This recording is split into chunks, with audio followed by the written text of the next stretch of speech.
এই তীব্র গরমে 1 কাপ সুজি দিয়ে একদম প্রাণ ঠান্ডা করা একটা রেসিপি। তো আপনাদেরকে একটু কেটে দেখাই এগুলো কতটা নরম হয়েছে। আর এটা ফ্রিজে রেখে ঠান্ডা ঠান্ডা খেতে কি যে অপূর্ব লাগে আপনাদেরকে কি বলবো। এই যে দেখুন কতটা নরম তুলতুলে হয়েছে। আপনাদেরকে আমি একটা কেটে দেখাচ্ছি। এই যে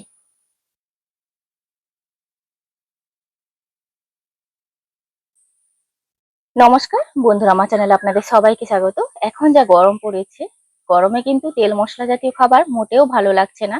তাই আজকে তেল ছাড়া অসম্ভব সুন্দর একটা প্রাণ ঠান্ডা করা রেসিপি আপনাদের সঙ্গে শেয়ার করব। 1 কাপ সুজি থাকলেই কিন্তু এত সুন্দর রেসিপিটা বানিয়ে নিতে পারবেন। খেতে কিন্তু অসম্ভব সুন্দর, ঠান্ডা ঠান্ডা খেতে কি যে ভালো লাগে আপনারা না বানালে বিশ্বাসই করতে পারবেন না। একটা কাপের মাপ করে আমি 1 কাপ সুজি নিয়ে নিচ্ছি।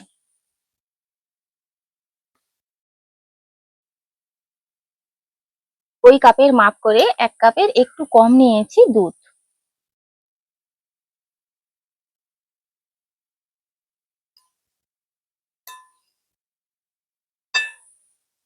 এই দুধের মধ্যে সুজিটাকে আমি 5 মিনিট রেস্টে রেখে দেব। এর মধ্যেই বাকি উপকরণগুলোও দিয়ে দেব।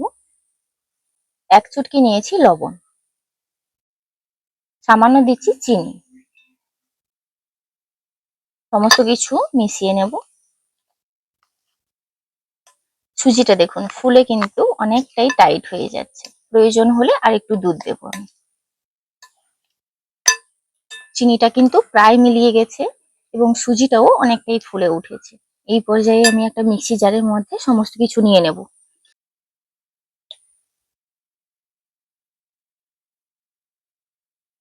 বাটিটা ধুয়ে অল্প একটু জল দিচ্ছি।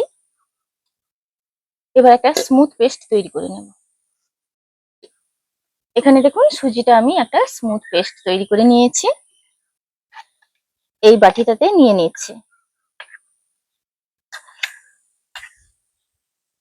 এখানে দেখুন একটা আপ্পাম মেকার নিয়েছি, অল্প একটু তেল মাখিয়ে নেব। প্রথমবারে একটু তেল মাখিয়ে নিলে আর পরের বার থেকে মাখাতে লাগবে না।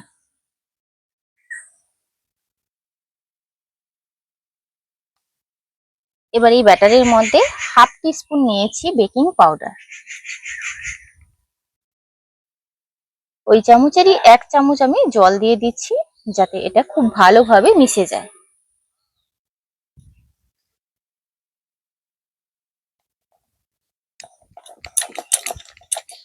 বেকিং পাউডারটা খুব ভালোভাবে মিশিয়ে নিচ্ছি।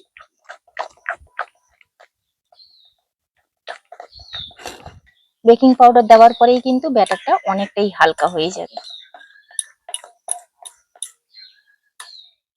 1 চামচ করে ব্যাটার নিয়ে এর মধ্যে দিয়ে দেব।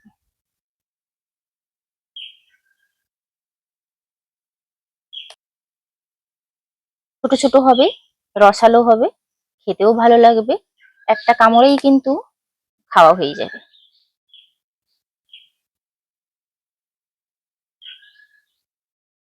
এখানে দেখুন আগে থেকে আমি জল বসিয়ে দিয়েছি একটা কড়াইতে। এই আপ্পাম মেকারটা এর মধ্যে নিয়ে নিলাম। 5 মিনিট ভাপিয়ে নেব। এরকম একটা উঁচু গামলি ঢাকা দিয়ে দিয়েছি। 5 মিনিট ভাপিয়ে নিয়েছি, 5 মিনিটেই হয়ে যাবে যেহেতু ছোট ছোট বানিয়েছি।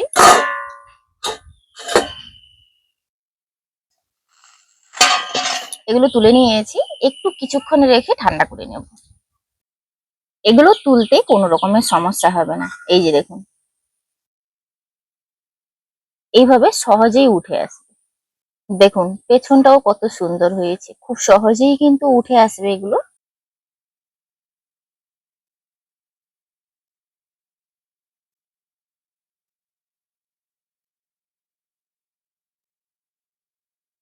এইভাবে করে আবারও নিয়ে নিচ্ছি।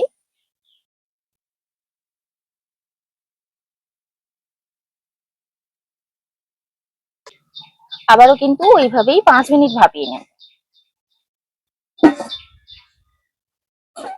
এটাও হয়ে গেছে, নামিয়ে নেব। দেখুন সবগুলো সুজির বল এইভাবে কিন্তু তৈরি করে নিয়েছি।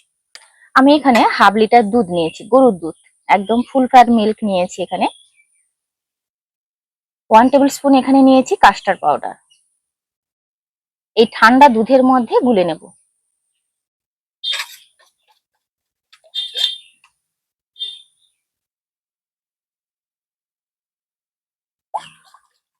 দেখুন খুব ভালোভাবে কিন্তু কাস্টার্ড পাউডারটা গুলে নিয়েছি। এবার সরাসরি কড়াইতে দিয়ে দেব।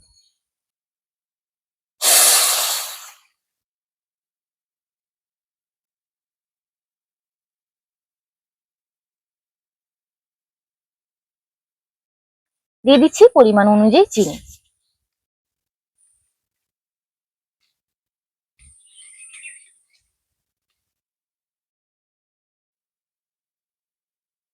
দুধটা 5 মিনিট জাল করে নিলে কিন্তু খুব সুন্দরভাবে ঘন হয়ে যাবে কাস্টার্ড পাউডারটা দেওয়ার কারণে। আর এর বেশি জাল করা যাবে না। এই পর্যায়ে নাবিয়ে একটু ঠান্ডা করে নেব। আর এখানে সুজির বলগুলোকে আমি এইভাবে করে সাজিয়ে নিয়েছি একটা প্লেটে। এগুলো সরাসরি কিন্তু কোনোভাবে দুধের মধ্যে দেওয়া যাবে না, সেক্ষেত্রে মানে শক্ত হয়ে যাবে, খেতেও ভালো লাগবে না, রসালোও হবে না। তো এইভাবে আমি বাটির মধ্যে নিয়ে নিয়েছি। একটু দুধটাকে ঠান্ডা করে এর মধ্যে সরাসরি দুধটা দেব।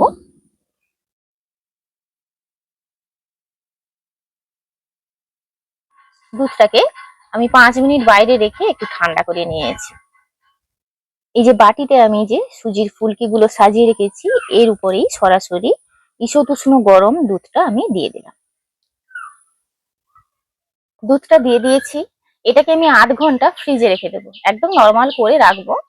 এখন একটু ঈষৎ উষ্ণ গরম আছে, একদম নর্মাল করে আমি ফ্রিজে 8 ঘন্টা রেখে দেবো, তারপর আপনাদেরকে দেখাচ্ছি।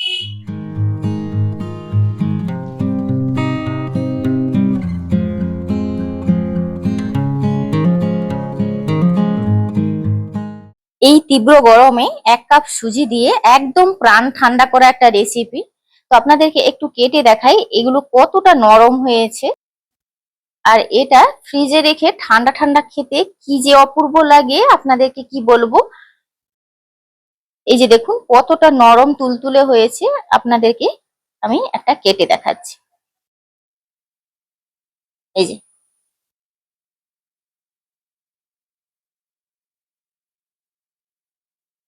এই তীব্র গরমে এমন একটা রেসিপি থাকলে সত্যি বারবারই বানাতে ইচ্ছা হবে, আফসোস করবেন কেন এর আগে বানিয়ে খাইনি। আজকের ভিডিওটি এখানেই শেষ করছি, দেখা হচ্ছে পরবর্তী একটা নতুন পর্বে। ভিডিওটি ভালো লাগলে লাইক শেয়ার কমেন্ট করবেন। আপনারা সবাই ভালো থাকবেন, সুস্থ থাকবেন, সাবধানে থাকবেন।